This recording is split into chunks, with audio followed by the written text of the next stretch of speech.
के नेता आते हैं, संसद के अंदर भारतीय जनता पार्टी के नेता खड़े होते हैं और पूछते हैं कि मणिपुर पे अगर चर्चा चाहते हो तो राजस्थान की भी चर्चा करो। कहते हैं मणिपुर पे चर्चा चाहते हो तो विपक्ष के जो अलग अलग राज्य हैं वहां की स्थितियों पर चर्चा करो। मैं भारतीय जनता पार्टी के नेताओं से कहना चाहता हूं कि ये देश दिल्ली पे भी चर्चा करना चाहता है, यूपी पे भी चर्चा करना चाहता है, कश्मीर पे भी चर्चा करना चाहता है, एमपी पे भी चर्चा करना चाहता है, राजस्थान पे भी चर्चा करना चाहता है। मां भारती के गर्भ में पैदा हुई हर एक बेटी के आबरू पर जहां भी संकट आता है उस पर चर्चा करना चाहता है।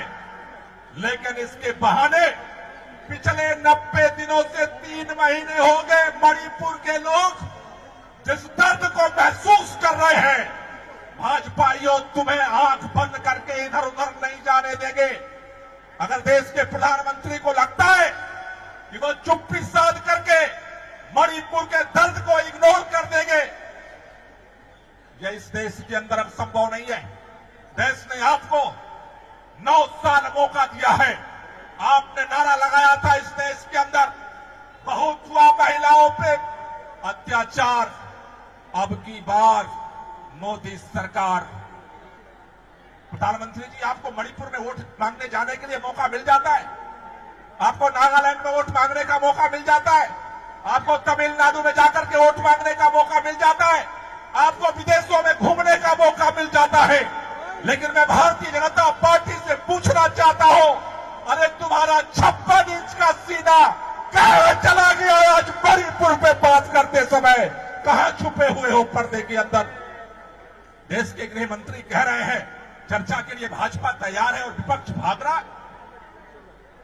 भाजपाइयों, तुम्हारे पास अब बहाना नहीं बचा है। मणिपुर के उस बच्चे के दर्द को तुम्हें इस बात के लिए खड़ा होना पड़ेगा, उस दर्द का हिसाब देना पड़ेगा। आज हजारों बच्चे मणिपुर के हिंसा में गायब हो चुके हैं। माएं बिलख रही है, हमारा बेटा कहां गया? बहनों के साथ जो अत्याचार हुआ है वीडियो के माध्यम से आज पूरे देश और दुनिया के सामने आ चुका है। घर जलाए जा चुके, एक एक दिन का जोड़ करके लोग झोपड़ियां बनाते हैं, अपना घर बनाते हैं, अपना आशियाना बनाते हैं, जल करके खाक हो चुका है।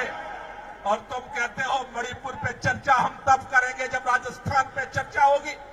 शर्म नहीं आती भारतीय जनता पार्टी के लोगों को?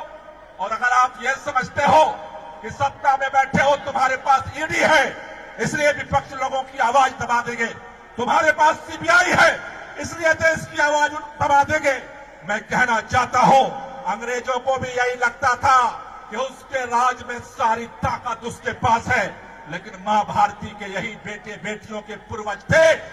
जब अंग्रेजों का अहंकार अपने सर पे चढ़कर बोलने लगा, इसलिए भारत से आवाज उठे, अंग्रेजों भारत छोड़ो, और अंग्रेजों को भारत छोड़ करके जाना पड़ा। पूरे देश में आवाज उठ रही है। अगर मणिपुर को न्याय नहीं मिला, मणिपुर में अगर शांति स्थापित नहीं हुई, मणिपुर का मुख्यमंत्री बर्खास्त नहीं हुआ, मोदी जी आकर के संसद में जवाब नहीं दिए। आज केवल जंतर मंतर पे हम इकट्ठा नहीं है, भारत के अंदर, इस पूरे देश के अंदर कोने कोने में आम आदमी पार्टी का कार्यकर्ता मणिपुर के हिंसा, मणिपुर के अंदर दर्दनाक घटनाएं, घिनौनी घटनाएं, सारी दरिंदगी के खिलाफ आज पूरे देश में आवाज उठ रही है। अगर मोदी जी या तो चुप्पी छोड़, या तो चुप्पी तोड़ो, और या फिर गद्दे बेच गायब समझौता होने की स्थिति में नहीं है भारत। आपको दर्द हो रहा है इंडिया से? भारत खड़ा होते ही 56 इंच के सीने में दर्द पैदा हो गया।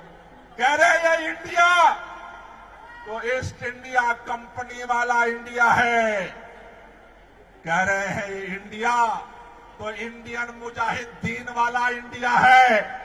अगर मणिपुर जैसे लोगों के सीने पर आपके सत्ता के संरक्षण में अगर लोगों के पेट पर लात मारा जाता रहेगा, अगर लोगों की आबरू पे लात मारा जाता रहेगा, यकीन मानो इस देश के लोगों की आह 2024 के चुनाव में इंडिया को जिताने जा रही है।